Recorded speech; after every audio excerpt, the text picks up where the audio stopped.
Amadeus makes the experience of travel better for everyone everywhere by inspiring innovation, partnerships, and responsibility to people, places, and planet.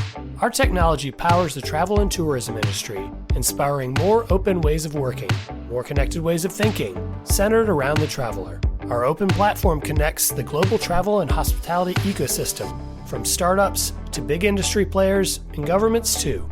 Together, redesigning the travel of tomorrow. Amadeus, it's how travel works. Visit us to know more, amadeus.com.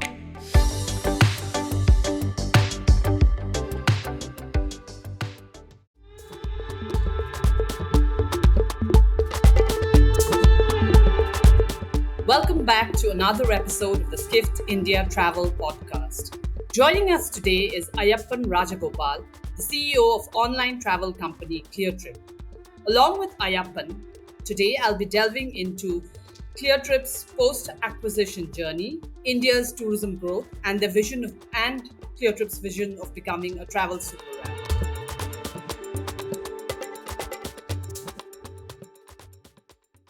Welcome, Ayyappan. Glad to be part of this, Peden. Thanks for having me. Thank you so much for being there. And to kick things off, Ayyappan, can you tell me about how things have been faring at Cleartrip after Flipkart acquired it in 2021? Yeah, sure.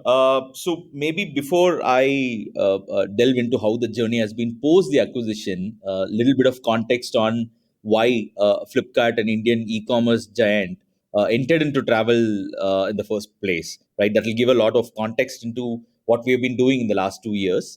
So Flipkart is known for disrupting the Indian e-commerce space through innovation that are very specifically required, especially if you look at 10, 12 years back, 15 years back, the payment was not as evolved as what it is today.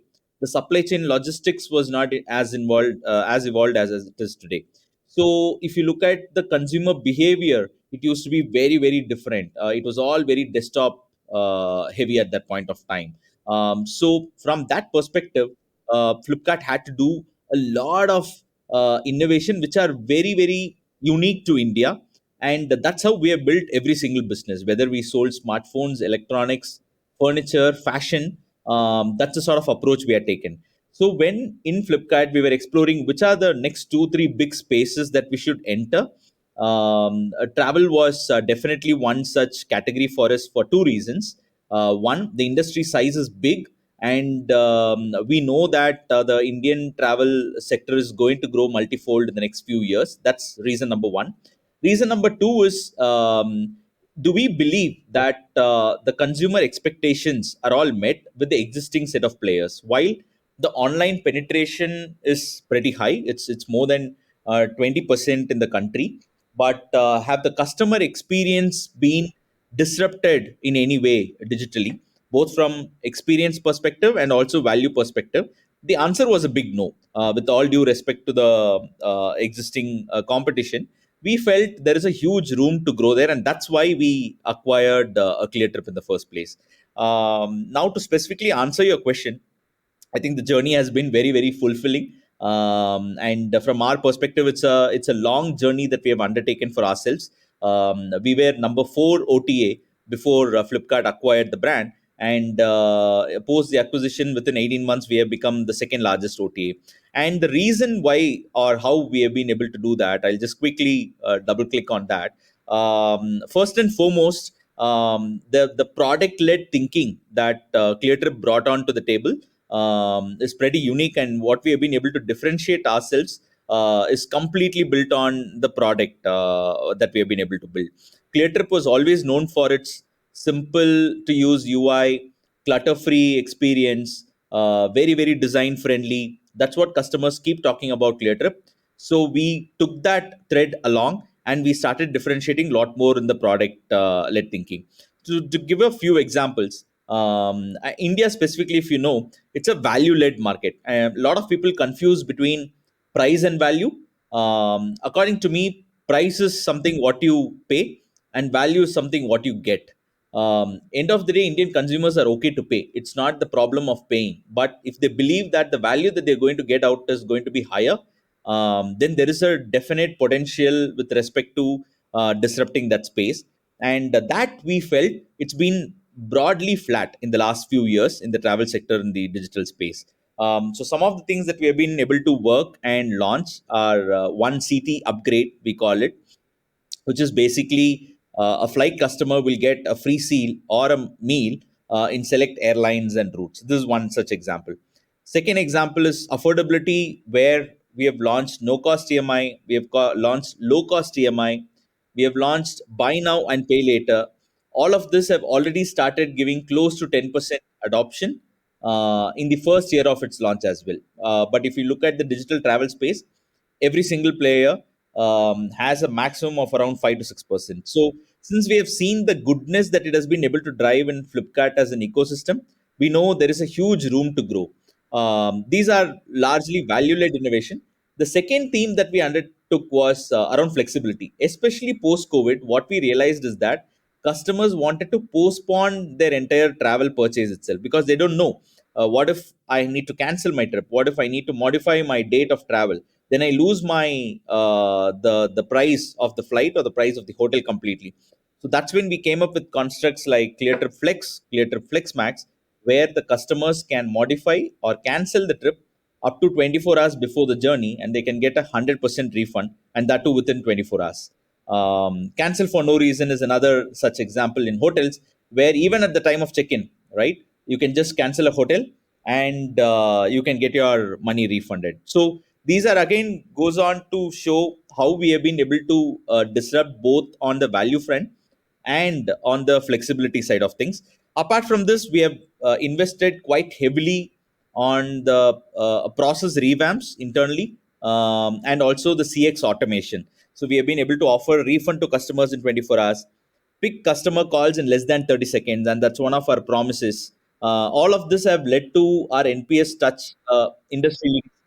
Do you think that customer service is one of the way, the way you reach out to your customers and how you help your customers out? Is that a very important, integral part of how OTAs flourish in India? Yes and no.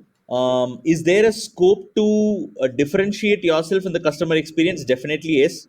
When we did our consumer researches, it came out very clearly that customers are looking for an absolute seamless experience when it comes to booking, not just pre-booking, but the post-booking journey as well. But today, it's not like that. Not every single player out there is doing that. Few players are looking at it very transactionally. I do your booking, and then my job ends there. Post that, if you need to do any modification or cancellation, then I need to reach out to the airline and then I'll come back to you. So the waiting period is longer for customers, and that's not something what consumers want. So to your point, customers want it, but not everything. So your transaction is limited to when your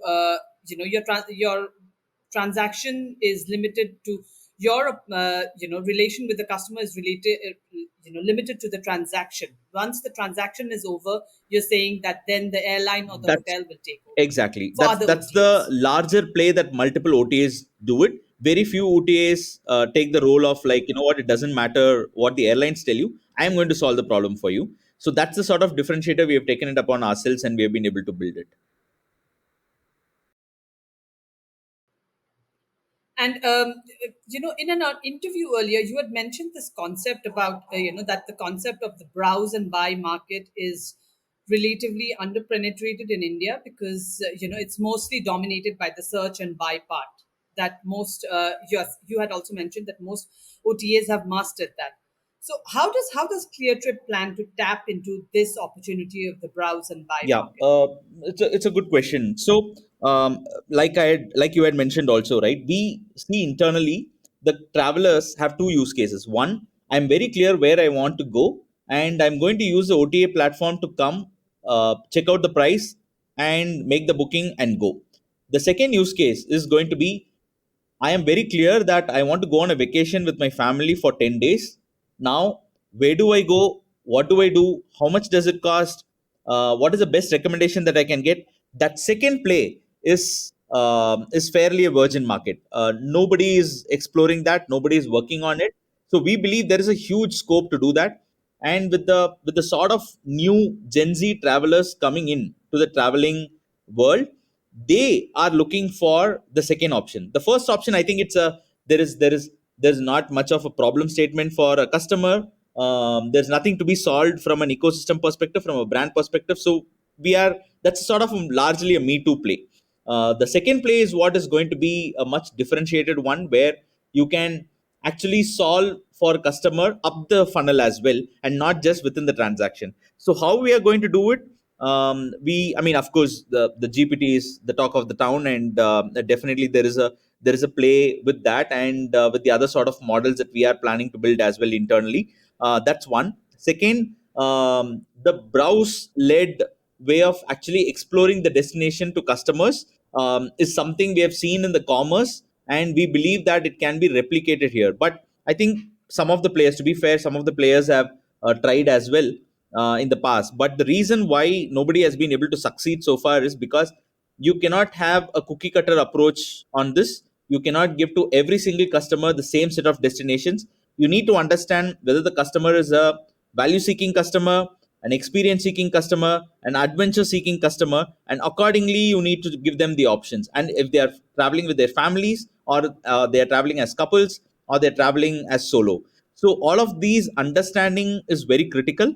Basis that, if you are able to actually give a browsing experience, then this can go a long way in actually building a platform which is not just search and book, but a browse and book as well.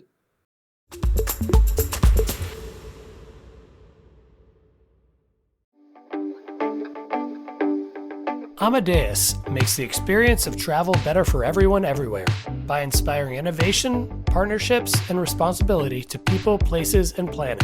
Our technology powers the travel and tourism industry, inspiring more open ways of working, more connected ways of thinking, centered around the traveler. Our open platform connects the global travel and hospitality ecosystem, from startups to big industry players and governments too. Together, redesigning the travel of tomorrow. Amadeus, it's how travel works. Visit us to know more, amadeus.com.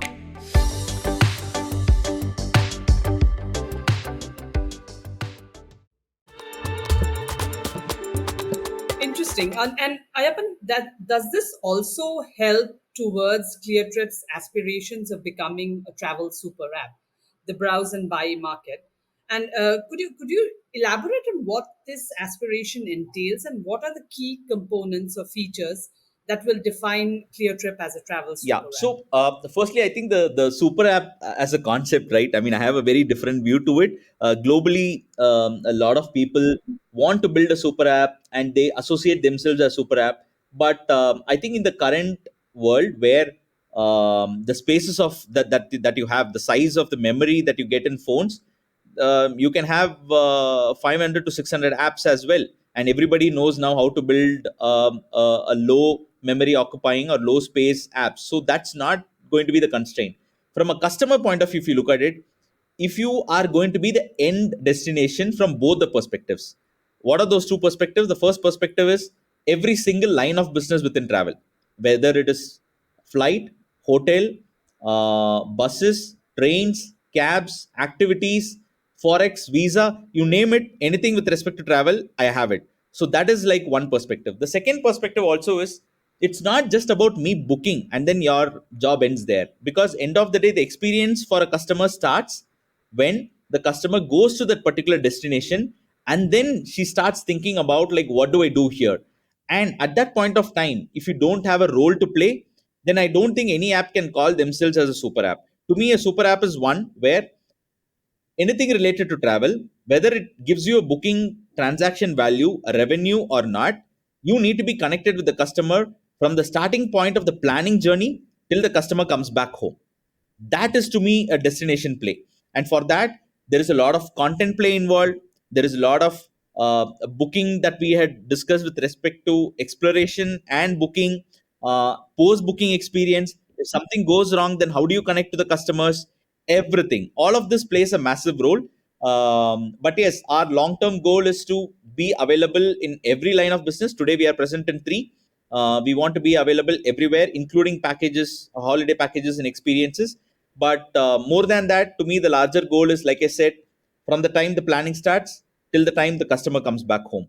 How do we be part of the customer's journey is where we'll be working on. Correct. I think a travel super app aspiration also means that the customer stays on to your app and stays on with you from, like you said, from the planning stage till the time that they get back home. I think that's also one of the main things that make a travel super app, right? So that the customer does not leave your app. That's true. But if you look at it, travel is not like every week a usable sort of an app, right? Because nobody thinks of traveling every week. It's more like, hey, I make 2 to 3 travels a year. I think that's changing.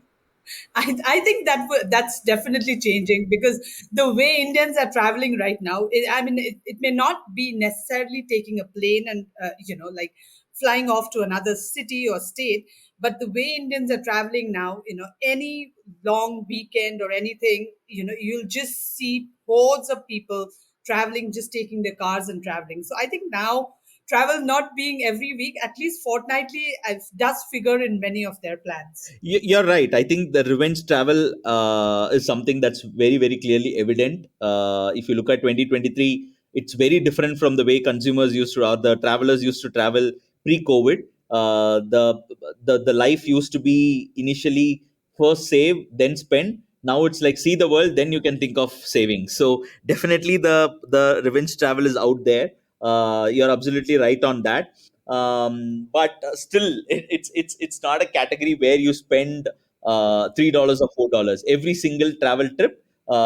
You do spend money, right? And if you look at the bulk of the consumers, yes, of course, 20-30% of the travelers would think of traveling, say, monthly once or fortnightly and all of that. But still, the 60-70% of the travelers, the use case is limited. So then, if you need to be part of their life for a longer frequency, then you need to keep getting them excited. And it doesn't mean that you need to be talking only about the intercity or the inter-country travel. It can also be intra-city travel. What can you do within your city 2 hours from now, 4 hours from now? If you take a road trip, where can you go and visit? So and that's why I was telling you cannot approach it from the perspective of what is the sort of booking value I need to generate in this transaction from you, because that's what is going to give me a market cap. That's what is going to give me valuation. That cannot be the role that you can play, because the times are changing, Indians are changing, and the way they are looking at travel is very different. So you need to be connected at an exploratory stage. So talking to them about the content and what can they do is going to be super critical. Okay. And of course, Cleartrip does have super app ambitions, that's for sure. And just now we were talking about you call it revenge travel. I feel that now that's I think the revenge part is done. I think people have done that, but I think this has become more of a norm where people are now willing, have realized that they need to travel, they need to pick up experiences. We I was there at the Skift Global Forum last week in New York, and every speaker who was there on stage, the one word that everyone uttered was experiences, and everyone wants travelers want to experience something. It's not just about ticking off some bucket list. But having said that, India has witnessed a remarkable rise as a tourism powerhouse in recent years, and especially after COVID. How has Cleartrip been navigating and contributing to this dynamic tourism landscape? Yeah, you're right. I think people are largely looking at experiences. It's no more like a bucket list. Oh, I need to go here. I've been there, done that. That's not the objective with which the consumers are thinking about travel. But especially in India, the market is like pretty huge, and it's expected to grow at least at a bare minimum of 14%. I can't recollect many industries of this size where the growth that is being expected is in double digits and consistently for several years to come. So, but what we feel internally is that still, if you look at an average Indian, everybody wants to travel now. There is nobody like who says, "Hey, no, you know what? I don't want to travel." But what gets missed out is between this interest or between this sort of saying that I want to travel, to actually traveling, there is a huge gap. So either it's because people cannot afford, or people are not able to come to terms with saying that, hey, you know what if my last minute plans change, or what is that new place I can go to which I was not able to explore earlier. I think these are the broad two or three problem statements that exist today, which can actually make the travel a reality, and it just doesn't sit on their WhatsApp groups where people discuss with their friends that, hey, you know what, let's go here, but that plan never fructifies. So what do we do as a platform is what been an internal debate for us. And what we realized is that, first and foremost, like I spoke about earlier as well, how do we give that sort of flexibility into the hands of consumers? What if I come and tell you, you can book 6 months in advance? You don't need to worry. If you don't get your leave approvals, it's fine. Later you can cancel. The prices won't go up for you, so you are saved on that front as well. And for whatever reason, if you don't feel like going, later you can. But that impulse sort of a travel need, if you can actually make it concrete and make it work for the traveler, then the ability for the traveler to make that travel is going to go up. And that's what we believe the flexibility as a construct is going to go and do for the consumers. That's one. The second is affordability. Earlier, Indians are known to save in advance and then buy some gold. Same thing goes for housing. People take an EMI and buy a house. Then later it moved on to buying white goods on EMI, buying smartphones on EMI, buying furniture on EMI. Now it has come to a place where people want to spend this on experience. Even though I might not have the exact amount of money that's needed to make my dream vacation happen, I'm happy to take an EMI. I'm happy to take buy now, pay later sort of a construct. So I think these affordability constructs are going to go a long way. We have launched some of these, and we have started seeing very good adoption, and that is going to bring in a new set of travelers into the country. And one more point to add there is, internally we see as two different brands. One is Cleartrip, the second is Flipkart Travel.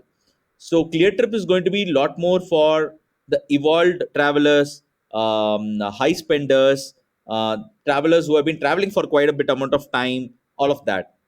Flipkart Travel is going to largely focus on travelers who are going to travel for the first time.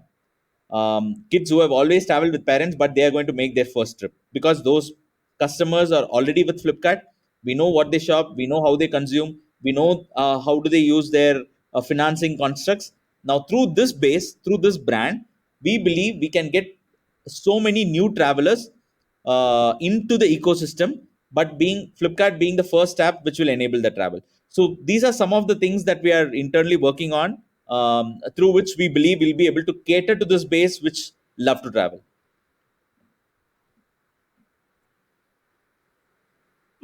So yeah, of course, I think Cleartrip venturing into the fintech space with features like buy now, pay later schemes and flexible financing plans has been very beneficial for customers, and it also it helps people to be able to take that trip that they've been planning for so long. Another interesting development has been this Cleartrip's partnership with Axis Bank for travel benefits.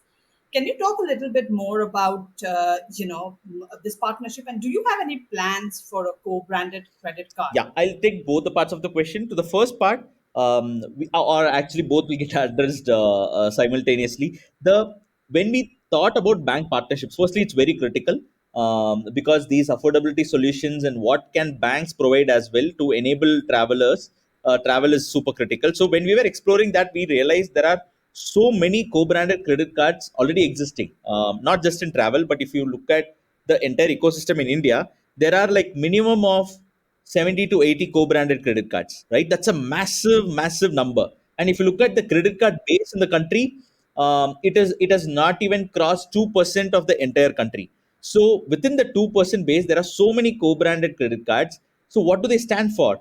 Do you expect customers to subscribe to or to apply for a new co-branded credit card every single time? That didn't seem very logical to us. So that's the reason what we felt is like, why don't we launch something very different? There are already existing credit cards with a bank like Axis, and on all the bank credit cards, and all the time. It's not like, oh, I'm going to give it for a specific 10 days of the month, or during first of every month. I'm going to be always on 365 days. I'm going to give it to all the existing credit card holders. Now, what is that value add it can be? Again, everybody talks about, I'll give you 3% cashback, 5% cashback, 7% cashback. Beyond a point, customers don't care. It's a difference of 100, 200 rupees. It doesn't change my life in any way. So what we realized is that, rather, if we can spin it and say that, you know what, especially India being a low cost carrier airline market, we told the consumers that if you use this credit card and shop, you will get a free seat, a free meal, a no convenience fee charged on your ticket purchase, and you will get FlexMax for free, which is basically till 24 hours before the journey. If you cancel your ticket, you will get a refund within 24 hours. So that's the sort of construct we came up with. And there has been a huge a talkability around the card in amongst all the influencers, very organically, people speaking about like how differentiated this card is. So we are internally very excited. It's still a few weeks into the program since we launched. We believe it's going to be massively successful for us in acquiring a lot of new customers, and same goes for Axis Bank as well. So because of this, at this point of time, we don't have any plan for a co-branded credit card.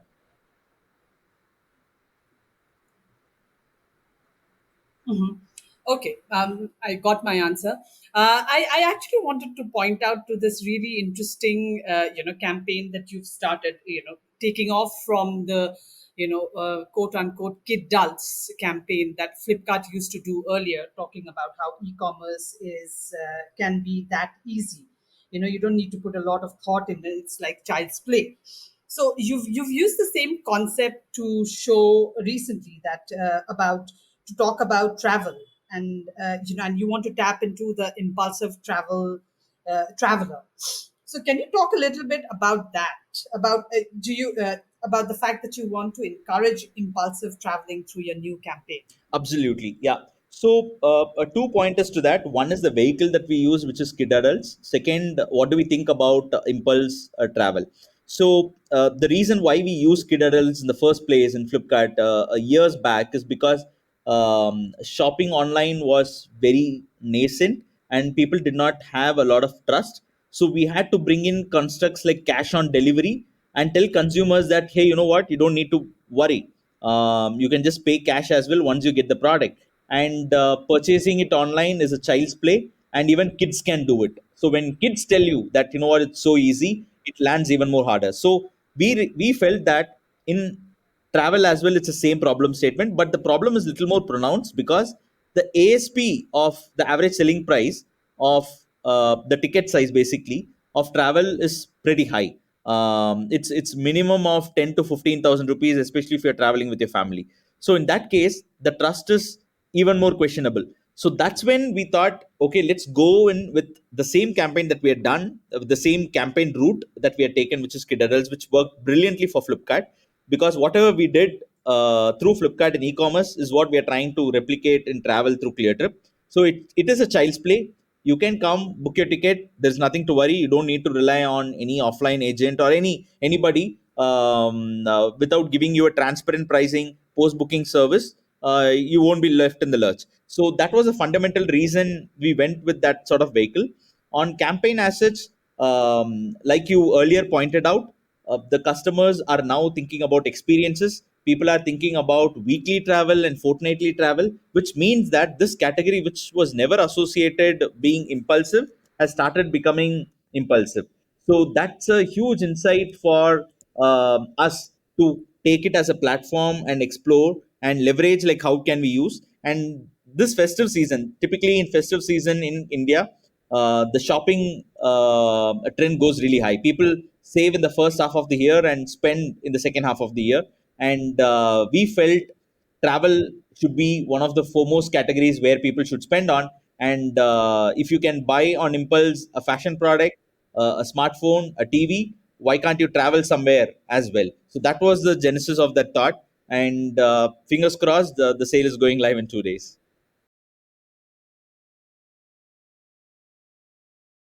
Thank you. Thank you so much, Ayyappan, for joining us today and shedding light on Cleartrip's journey towards becoming a travel super app and its various initiatives.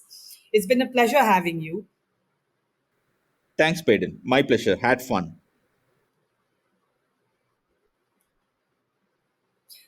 Thank you. And to our listeners, thank you for listening in. Stay tuned for more exciting episodes as we continue to explore the ever evolving world of travel and technology. Don't forget to subscribe to the Skift India Travel Podcast on your favorite listening app. Thank you very much.